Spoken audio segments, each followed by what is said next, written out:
لا إله إلا الله محمد رسول الله. Assalamu alaikum wa rahmatullahi wa barakatuh, brothers and sisters. Thank you so much for joining us on this physical wellness webinar where we speak about how halal, ethically raised meat affects our physical well-being. I have our guest, Brother Fahim Alwan. He's a pioneer in the field of halal and ethically raised meats. He is the founder and owner of BlossomPure Organic, an organic butcher shop and grocery store located in Toronto, Canada. So Brother Fahim, what got you into the field of ethical foods, halal, organic, that realm of healthy, wholesome foods? Was it something you studied? Was it something related to your career? It came as a natural progression as I spent many years supplying medical equipment and medical supplies to hospitals and dealing firsthand with medical doctors and getting to know about some of the stressors or the issues they were dealing with. And many years later, I started feeling that going toward the natural supplement maybe is the way to help people's health. So I worked in that field for about 5-6 years, distributing natural supplement across the country in Canada. And I still felt that I wasn't satisfied with the result, as people who are still using supplement, they have health issues that they are not able to overcome. And I started understanding that certain food is affecting us differently. Therefore, I realized we really need to reflect on what everybody is ingesting in order for us to come to the root cause of our health issues. What I noticed that many of those people who've been treated, whether through the medical system or the supplement system, they still are unable to get over their illnesses and sicknesses. And with my own experience, when I felt that I had some digestive problem, and the doctor suggested that I might need a surgery. To my surprise, when I spoke to one of my customers, health food store, who happened to be an herbalist, and he asked me, how much water do you drink? I said, maybe have a glass of water a day. He said, that is your problem. Why don't you try to drink 4 to 6 glasses of water and see how it goes? So shortly after that meeting, I started drinking water, and 20 years later, I feel a lot better. I never had any digestive problem because obviously having liquid, especially water, it helped you much better than any other possibly supplement or medication. After this experience I had with water and dehydration, I started reflecting about some of the struggle I had with certain food. Although I grew up eating that food and I thought this is natural to have such bloating or pain, when I started thinking about changing my eating habit, I started noticing a big difference. And when I stopped certain food, I'm no longer bloating. So I realized that the reality is whatever we ingest, it does affect us in a certain way. The more I thought about it, I realized that now we're noticing there are more and more health problems start surfacing that many years ago, many of us did not notice, especially, for example, the autism. Autism is my favorite of the epidemics right now because nobody can deny that it's increasing because it's such an obvious disorder. This is a molecule you may not have heard of yet, but you use it every single day, either directly or indirectly. It's called glyphosate. We have put one chemical into the system that is water soluble that kills bacteria massively. It's become the biggest antibiotic in the world, and it's now being sprayed on your food because we developed genetically modified Roundup ready crops. When you eat a plate of food, it's not for you. The only thing that can eat that food is the bacteria and the fungi, the parasites that are in your gut. So why is GMO bad? Because it allows our food to be steeped in a chemical that is an antibiotic that's going to kill the bacteria and fungi in the soil, and it's going to kill the bacteria and the fungi in the stomach of your children, the intestines of your children. You as an adult are going to get sterile eating an antibiotic in the form of glyphosate. Most of the food available in the marketplace right now, the ingredient either exposed to pesticide or herbicide. Then when we are buying packaged food or prepared food, it's filled with ingredients that we cannot even read. We never recognize them because they are ingredients made in the lab. And those has a lot of negative effect on our health. And also what really came to my mind and motivated me is the famous statement which says, المعدة بيت الداء والحمية رأس كل دواء. The stomach is the house of diseases and prevention is the best medicine. I really felt the best way to approach our health is to think about the food we are consuming and the drink we are drinking. So I felt I need to go and find the sources for the food we are eating to make sure it is the cleanest and it is the most ethically prepared and grown. That led me to go to the well-known farmer market in Waterloo area in a small town called St. Jacob, where this market is the destination for all those who wanted to eat local and possibly healthy. But to my surprise, when I got there, I found there are so many city merchants who bring in their food from the city and from the big terminal and selling it in those stalls in the market. What makes it even trickier that those people from the city were hiring the children of the farmers, so the shoppers assume what they are buying is locally produced. Many people, when they go to the farmer market, including myself at that time, we did not know exactly what to grow in Ontario and where everything comes from. We thought when you go to a farmer market, we assumed everything is really produced locally. And when you see it coming from small farms, you assume it's grown ethically and raised the way it should be raised. Brother Fahim, when you say ethically sourced, ethically raised, or ethical foods, what do you mean? I mean, when you are buying produce, for example, it should be grown without the use of pesticide, herbicide. The farmer usually use the animal manure. But this animal manure has to be coming from an animal being fed grass, free range, no medication in the feed, and no other chemical consumed by the animal. So after discovering St. Jacob's Farmers Market and the fact that some of the products sold there weren't actually local or ethically sourced, where did you go from there? So I asked one of the cheese suppliers if he can guide me to where I can find the actual factory that produces cheese. So they gave me the address for one factory close by the area. That is a co-op owned by farmers. It was about 10 kilometers away. I drove there and I was blessed to meet with my first organic farmer. His name Ron Henderson. Ron gave me a list of all the ecological farmers of Ontario and he asked me to go and visit them. And I started my journey going from one farm to another. And I was on the road almost daily for about 8 to 10 hours.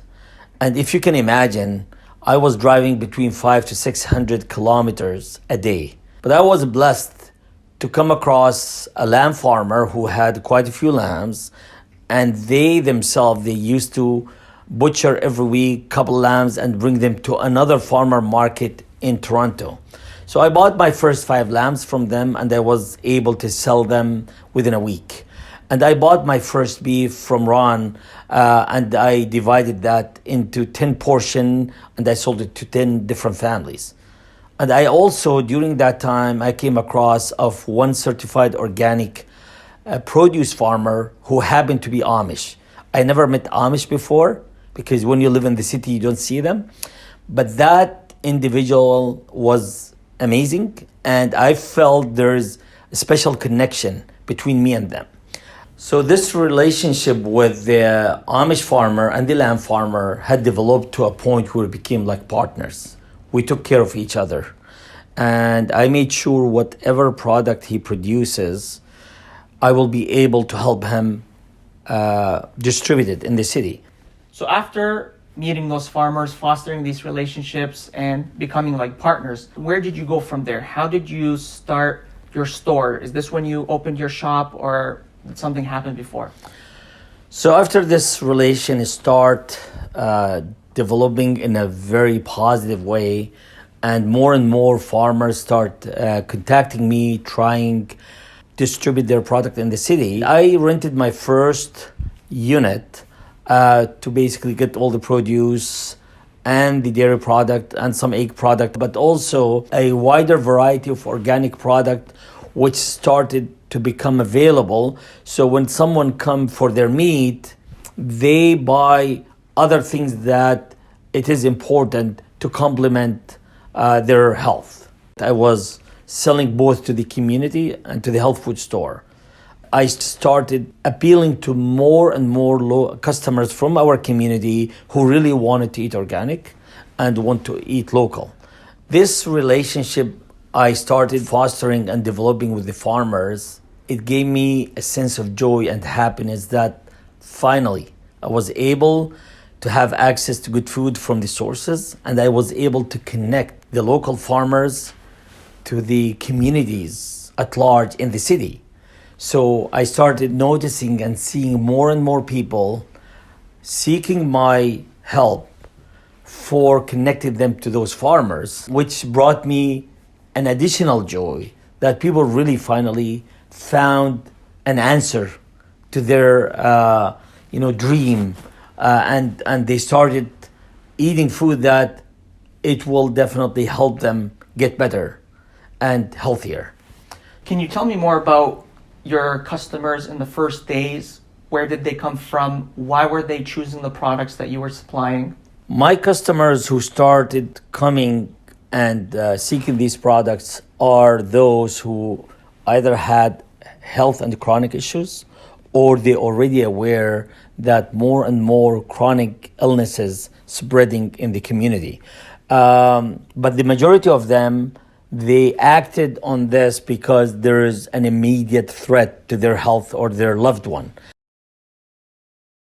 What makes your product special? Why were people coming from far and long to basically get the product that you were supplying at that time? Because I have first-hand relationship with the farmers and I visit the farm once or twice a week, I know how the product are produced. I know how the animal are raised. I know the farmer I'm dealing with. They are extremely ethical and extremely honest. And therefore, when I'm bringing the product to the city, people already know. And whenever they ask any question, I often have the answer because I've seen it firsthand. Can you shed some light on conventional farming methods, basically the major and the more common way animals and crops are raised? So in the mid-20th century, there was a notion for the farmer, get big or get out. And this attracted big companies who wanted to make money, and they found that farming on a large scale, it will enable them to make money and push small farmers away. And we start noticing many family farms disappearing. And by the end of the 20th century, there were a few major corporations controlling the main crops, which is produced in North America, which is a monocrop, like they keep producing the same crop over and over in the same land, which is the corn and soybean. Unfortunately, in the feed operation right now, which is called CAFO, Confined Animal Feed Operation, it's basically confining the animal to a small space, feeding them animal byproduct.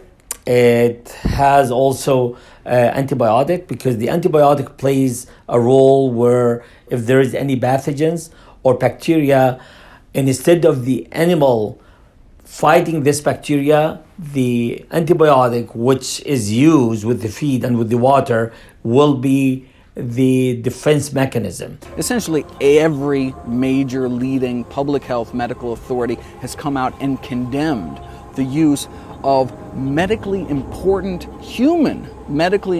antibiotics for use as growth promotants in the industry.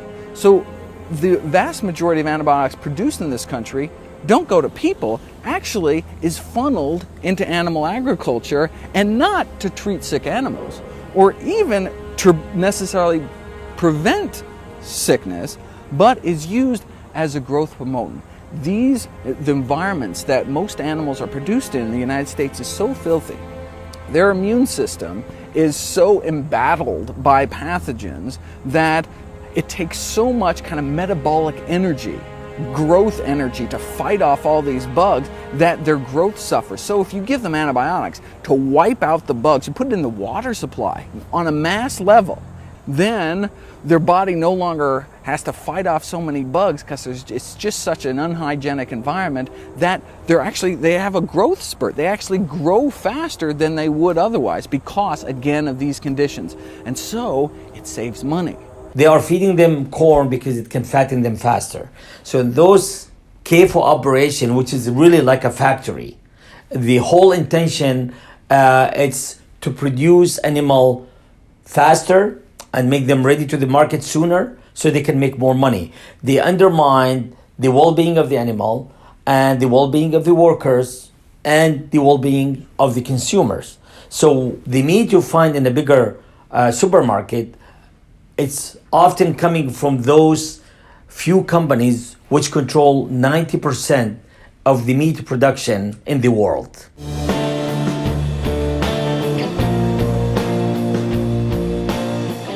In the 1970s, the top 5 beef packers controlled only about 25% of the market.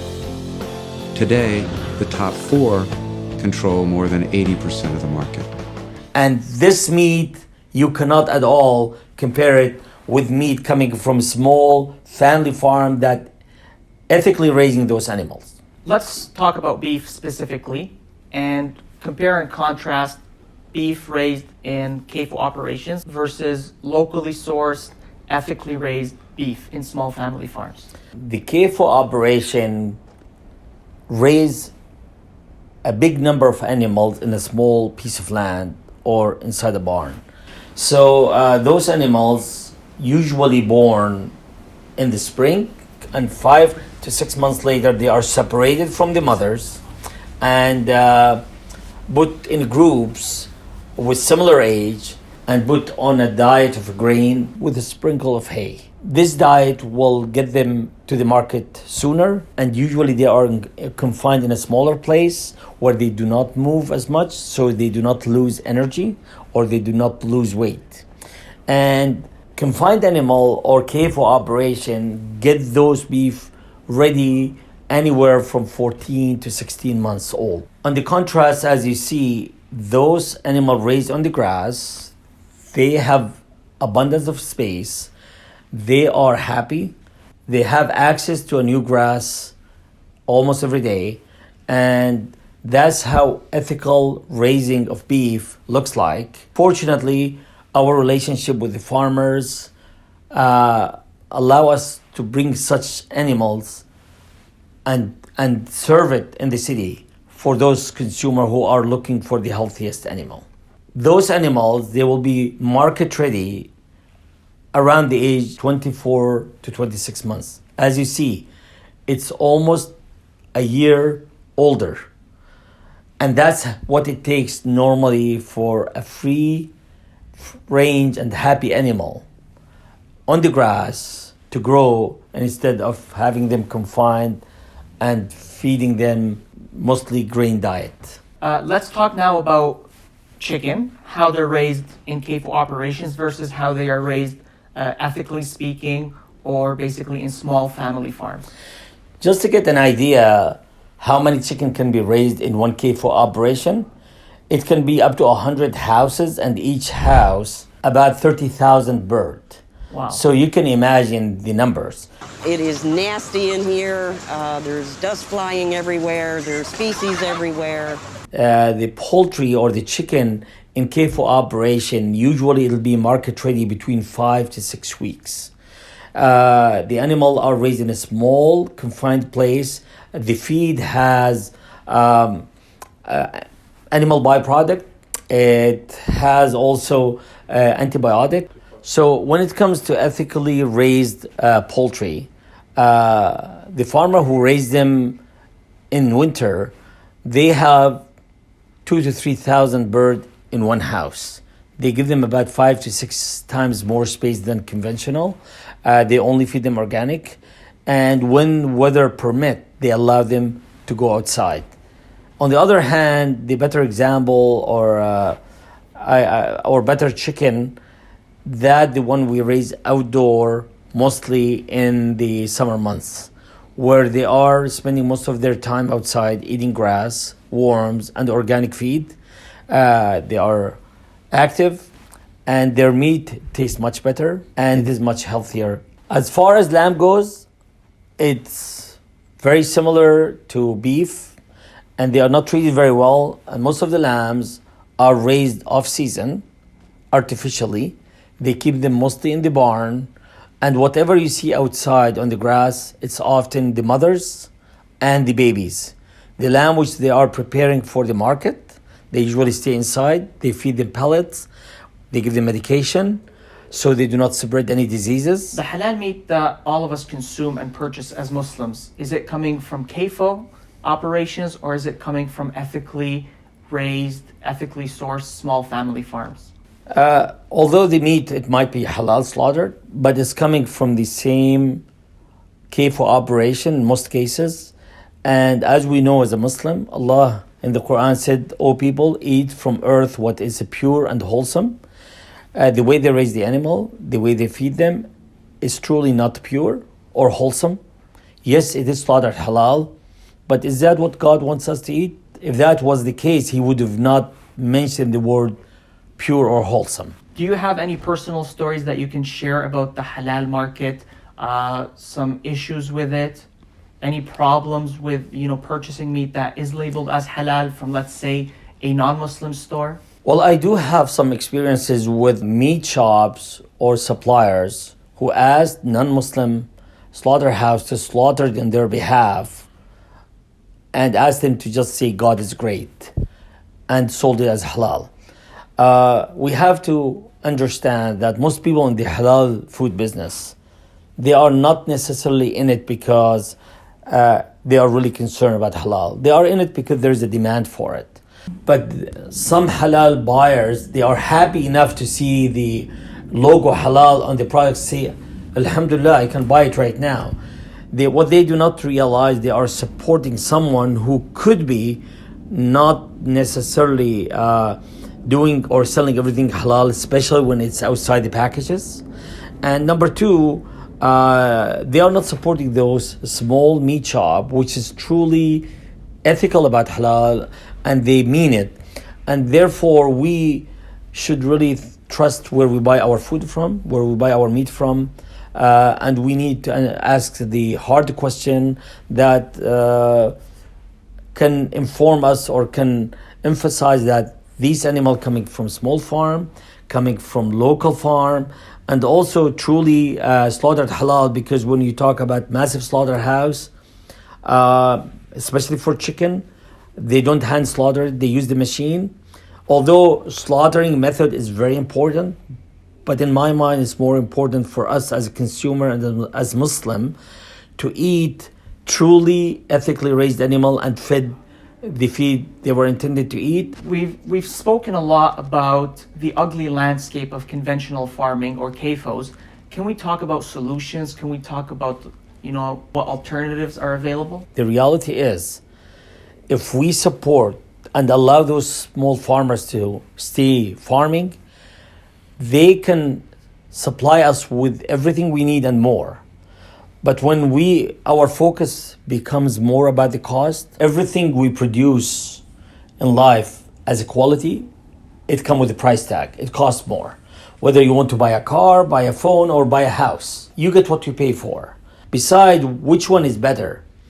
To buy inexpensive, cheap food right now and pay the price down the road, or is it better to eat something truly healthy and you don't have to go and visit the doctor? We know you are what you eat, and you are also what your food eat. So it's very important to understand you deserve as a human, we deserve as as creation to eat the cleanest and the purest thing God created. And also to remember the issue when you are supporting such institution, abusing animal, abusing workers, and abusing us as a human, we are voting with our wallet to continue this aggression. Jazakumullah khairan, Brother Fahim, for joining us and for shedding the light on the realities of this industry, and for also giving us solutions on how we can better this industry and basically improve the food choices that we make. Jazakumullahu khairan, brothers and sisters, for tuning in. We really appreciate your time. We hope that you found this helpful, and we hope that you keep an eye out for future videos like this where we discuss the realities of the food industry, but more importantly, provide you with solutions on how you can make smart dietary choices. Wassalamu alaikum wa rahmatullahi wa barakatuh. لا إله إلا الله محمد رسول الله